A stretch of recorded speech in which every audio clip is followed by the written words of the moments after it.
Hey everyone, EFM Bio Duraggio, whatever the heck you're calling me. We're back with round 7. Yesterday was a rest round because they just played 6 games, and like I said, every 3 games you're going to get a rest. Okay, so today's round 7. We're halfway there. There's a total of 14 games. Okay? If someone wins, we don't have to go to the blitz section because as long as they win one more game and then keep drawing, we have a new world champion. Okay? Grandmaster Gukesh with the white pieces, Grandmaster Dinglin with the black pieces. Boys, let me tell you, okay, this chess game made no sense at the end, okay? One person was winning and decided to just throw it all away. I don't know why, okay? Here we go. Knight f3, d5, g3, this is more like a modern, g6, d4, bishop g7, c4, c6, bishop g7, bishop g2, knight to f6, castles, and rook to e1. Okay, d takes c4, e4, bishop to g3, bishop to g4, pinning the knight on f3 to the queen on d1, knight bd2,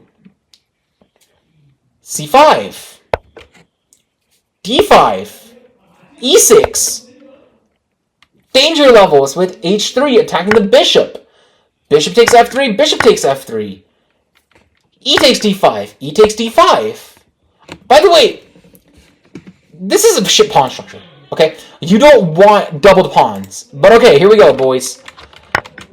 Or folks. I was going to say folks, because I don't know who's watching mine, and I don't know if you're going to feel offended if I just call you boys. But okay, here we go. Knight takes c3, knight takes c4, b4, knight e3, queen to b6, bishop to f4, rook fe8, queen d2, rook a d8, knight c2, knight f8, and we have b4, c5, b4, b4, c4, bishop to e3, queen to a6, bishop to d4, bishop to d5, rook takes e8, rook takes rook takes e1, rook takes e1, queen takes a2, rook to a1, queen to b3. Okay, so remember, this is once. Rook to a3, queen to b1 check, king to g2, okay? And rook to d7. Let me tell you here, okay? Gukesh has 43 minutes, Ding has 15 minutes. Okay, well, let's say Gukesh still has 43 minutes, Ding has 16 minutes on the clock. Okay. They're on move 25. So what does Gukesh do? Okay. Cool. Rook to a5. Queen to b3. This is twice now. This is once now, okay? Rook to a3. Queen to b2. Queen to b1. Rook to a. And, okay. Rook takes b5. Queen to d2. Now, granted, this isn't Engine's first preference, but it's Engine's second move, and it was queen to f4. You know what the frick Engine wanted? Y'all want to know what the hell Engine wanted? Bishop to e3. Black God, no counterplay! Boy, okay. First things first. Unless you are a super grandmaster and you play this, okay, for no apparent reason, a backwards bishop move, everyone's gonna be suspicious as hell, okay? Even if you're a grandmaster, people are gonna find this a little bit suspicious, okay? Like, listen, these guys are super GMs, okay? They're like 2700s and higher, okay? Okay, but okay, that's not what we got. We got bishop to f4, normal looking move. Queen takes c2. Bishop takes f6. Queen to f4. Queen to f5. You know what the heck Engine wanted again? Folks, I don't know why Engine is so obsessed with backwards bishop moves, because this is the second time it's telling you to make a backwards bishop move. This makes no sense. What Gukesh did makes more sense. Yes, you trade the queens off, takes, and now you would take the bishop, king takes, and now you have a good endgame. And that's exactly what he does. But you know what the heck Engine wants, folks? One more backwards bishop move. Why? Who knows? I ain't Engine, you ain't Engine, they ain't Engine. Engine drunk. Okay? Bishop takes g6, king takes g6. Okay, bishop takes g7, king takes g7. Here we are. Okay? It's still 0.9 advantage white. So it's +1 advantage for white, okay? Pretty much. Okay. Rook to c5, the c4 pawn is about to fall. Okay? There's nothing you can do about it. So you don't. You play knight to g6. Great. Your c pawn fell. Okay. Rook takes c4. This is beautiful. Knight to e4, knight to e5. Attacking the bishop on f3 and the rook on c4. Cool. That's not really a threat. Yeah, you just play rook to d4 and say you have nothing. By the way, now it's a +1 advantage. Okay? So, now Gukesh has the advantage. Here we go. Tricky. And, by the way, Ding has 7 minutes on the clock. Gukesh still has 11 minutes on the clock. So, Ding plays knight to c6. Looking at tricks. You can't take this, because if you take this, you lose the rook. And you're not a grandmaster. Heck, you're no master at that point. And you're a bozo under 1200 who does not know what the heck is going on. And you're about to go into my how to lose at chess, or Gotham's how to lose at chess, or guess the Elo service for Gotham. Okay? Anyway, here we go. Bishop to f4. Oh my god. Rook to f4. Knight goes to e7. Okay, beautiful. Now you're defending this, and now you're double attacking this. So what do you do now? Because again, you have 2 attackers against 1 defender. Okay, so you completely ignore it with b5. Okay, so b5 is not the end of the world. It was the top move. And Ding played another great move. King to f6. And great.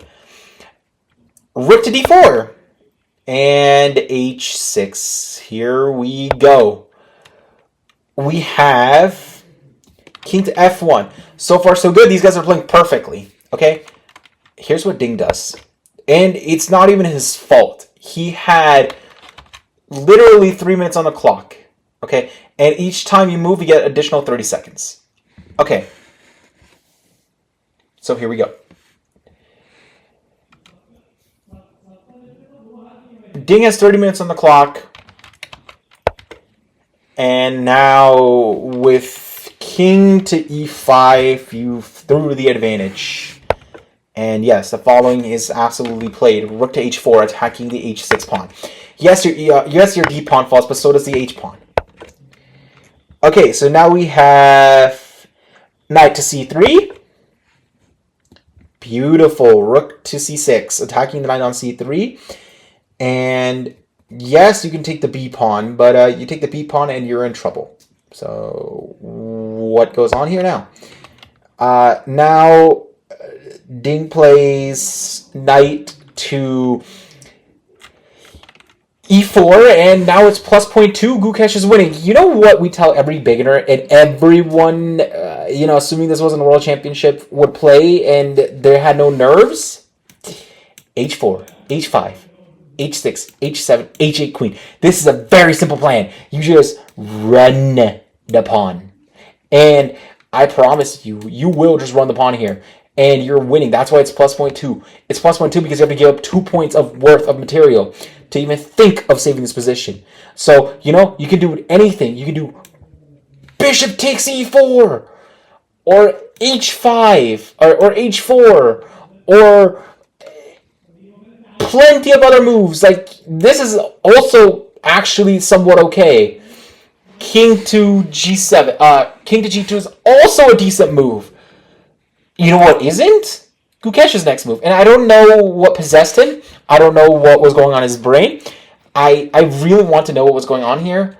I think, you know, he got scared or something happened. And he played king to e1. Yeah, that +2 went down straight to +1.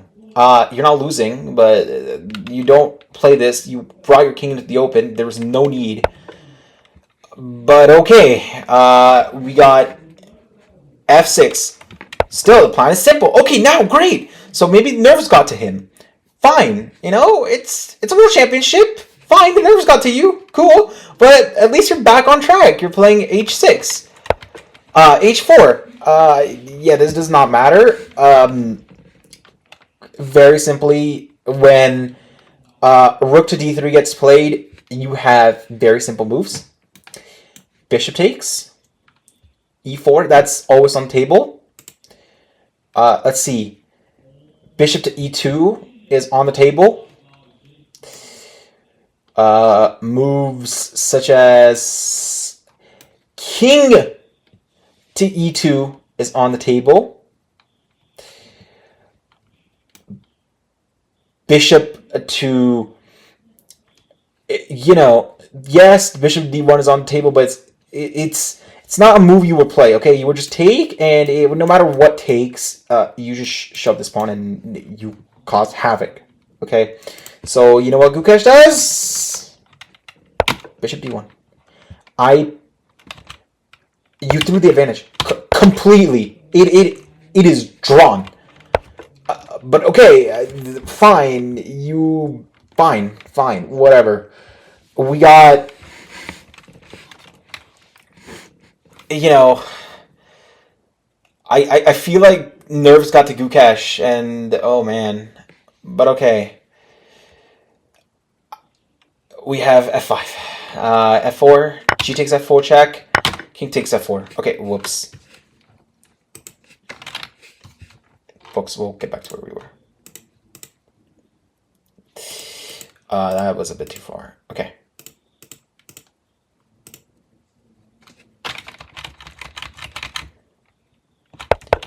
Man, isn't it lovely y'all always see me mess up the position a bit? Okay, king takes f4. Okay, here we are. And great, bishop to c2. Rook to d4. Rook to d5, and you will just trade here, and you still have a great advantage because you'll pick up the pawns, and yeah, that doesn't happen. Fine, you pin it. You play rook to c4. Yeah, but then this gets played. You can actually still keep this pin and play the normal looking move. King to e2 is not it, but yeah, that's a move. And see, this is a move. King to f is a move, but yeah, this isn't it. You just bring the king to g2, and yeah, you're really throwing the advantage here, bud. King to b3. See now, yeah, you know, f4 is a try, but yeah, the rook just goes back to e7, and yeah, you're forced to play this. Rook to e3. This is kind of, yeah, this sucks. So now you what? Okay, cool. You play h6, h5, and okay, yeah, this gets played, and rook to e5, and knight takes h5, and rook takes f5, and you know, fine, you know, knight goes back to g3, and rook to f8. Okay, cool. And then you have, oh boy, this sucks. This focus, folks. This is just, Very sad. Rook to b7. Rook to a4. Bishop to a4. King to f4. King to f3. Yeah, you shove the pawn on f5. f6. Knight to e5. Bishop attacks knight, and okay, you get to here, and honestly, this is just sad here. Okay, take, and yeah, then you can then they make a move on, a draw on 72. Folks, this was never supposed to happen. Okay, this whole thing started with just the worst inaccuracy for Gukesh. Was not even this is fine, but yeah, here, I think the engine wouldn't mind this actually. Let's see. Yeah, folks, engine doesn't even hate this at this point. Engine does not hate this. Engine doesn't hate this. The top engine move is this, but again, folks, engine doesn't hate this. You just simplify and takes, and actually, truth be told, no one's really stopping this H pawn. But okay,